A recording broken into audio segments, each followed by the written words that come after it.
Hello students, this is Mrs. G. Sivasatya, Assistant Professor, Department of IT, Ramco Institute of Technology. Today we are going to learn about a new design tool called as Whimsical. Already we are familiarized with the Figma tool, right?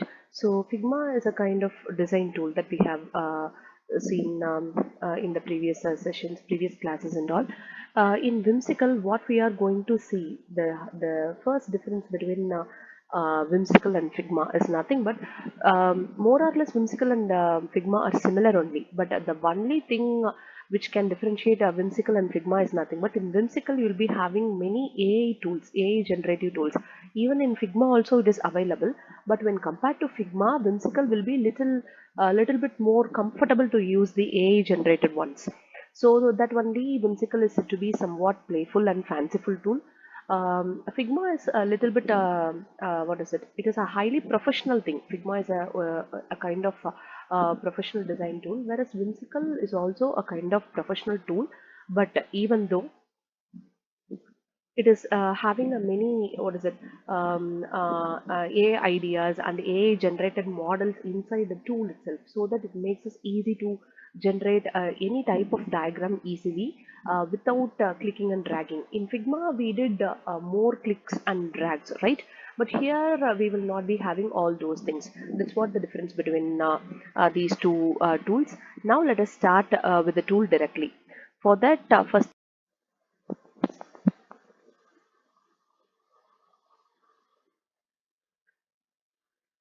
So, for using this Whimsical, we have to just go to the Google and type as Whimsical. Okay, you'll be able to see the first link called as Whimsical. Just click on the link and you will land on the page. Whimsical's front page. Here it is. So this is what the front page of Whimsical. Here you will be having two options. One is sign up and another one is login. While you are using for the first time, the first user in the sense, you have to go ahead with the sign up option. And now I'm using the login as I'm having an account already. So just I'm logging in. See here, this is my login account and I'm just entering inside the tool.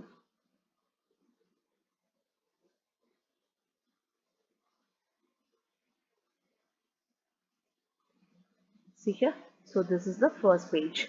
So just like Figma, here also you'll be having many types of pages here. See, the first one is board, document, project, task and folder. With the help of this whimsical tool, you'll be able to get connected with the other people. That means if you are working as a team project, in the sense, you can create a project and you can deploy it to your co-workers. Okay, you can share it with your colleagues also, and they can share your ideas on the particular what is it, a particular project or whatever thing is it is. Simply, the best example is, simple example is, let us consider the Microsoft what is it, sheets, Google Sheets.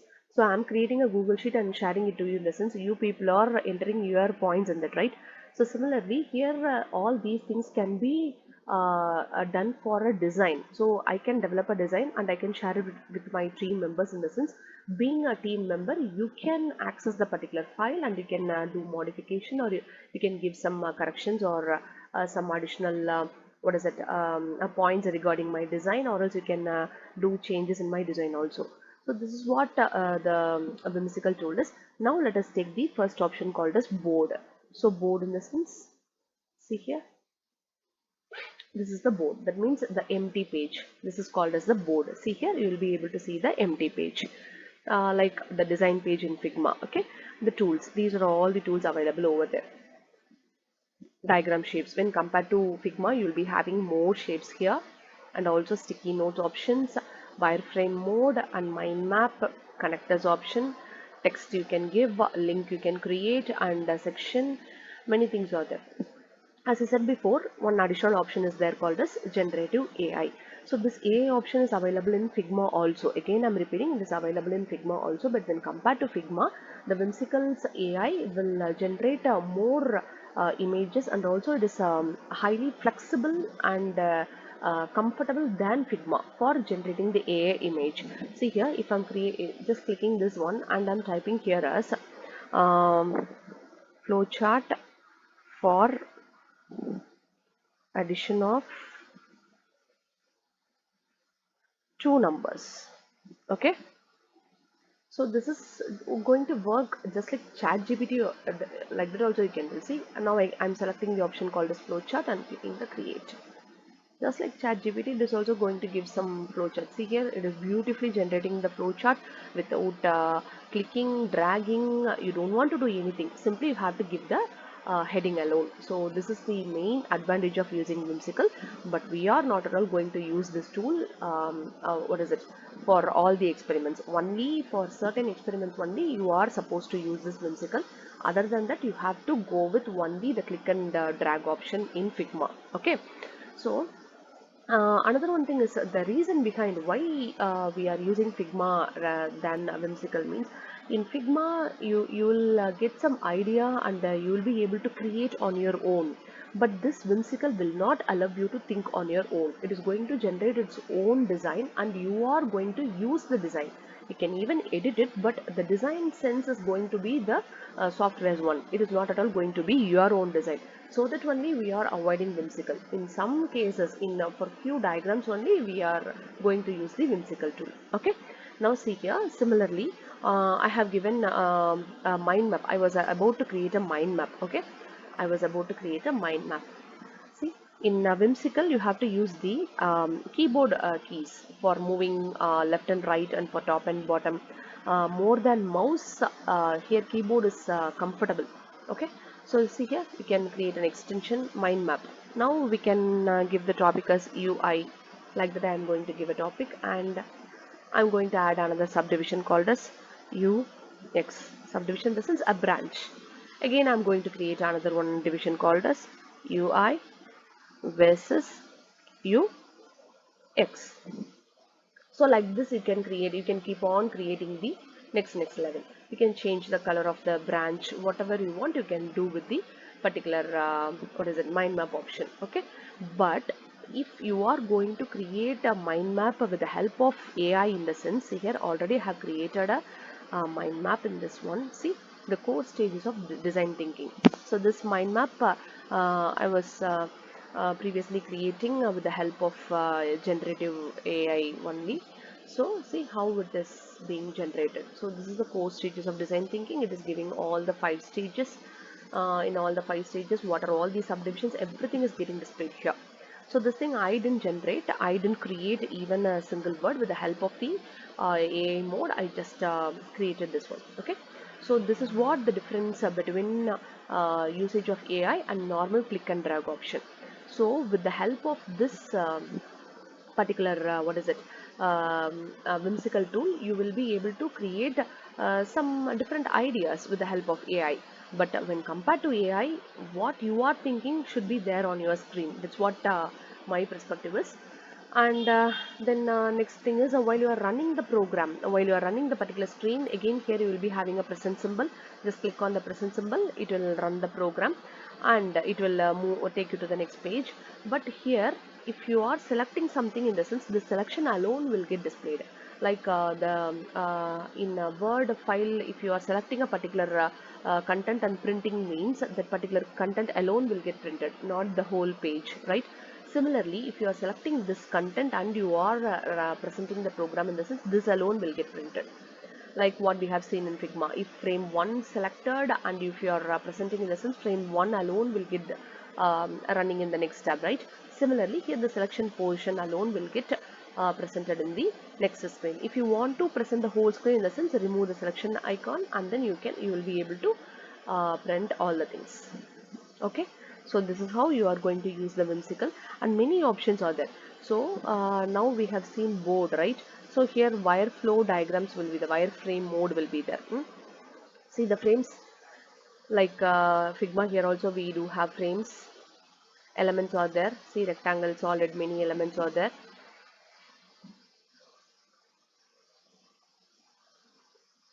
Templates. See here, with this template only you are going to do a program. How these templates are being used in this, and see if you want to create a flow chart or see organization flow chart, if you want to create a simple mind map, user flow concept, entity ER diagram, if you want to create, in the sense you can see a preview of this one.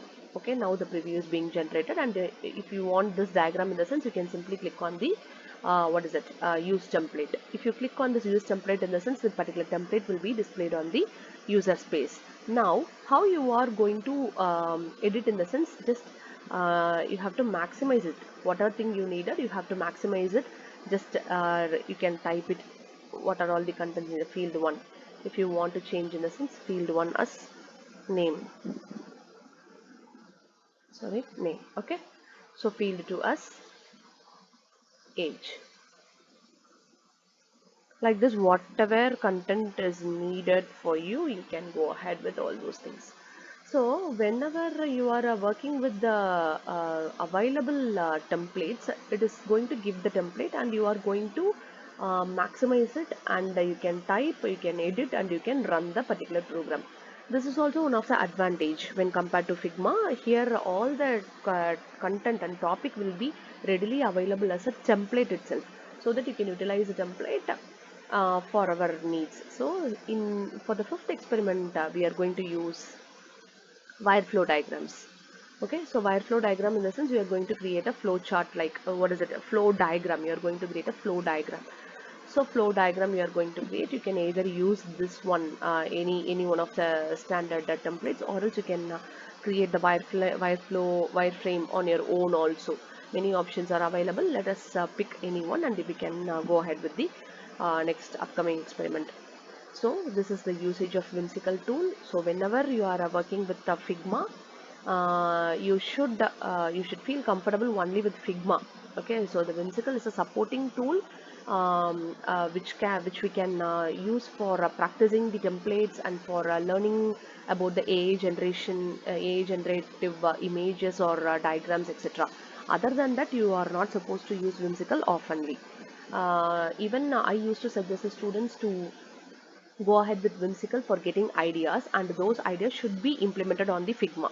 Okay, sometimes you will not be aware of idea. You will be using ChatGPT and some other things for generating a diagram or whatever thing it is. But if you are going ahead with Whimsical, in the sense, it will create a beautiful output for you. But that output you should not copy and paste in Figma. You have to create the design in Figma too. Okay, so you can use this Whimsical as a supporting tool for your upcoming experiments. Thank you.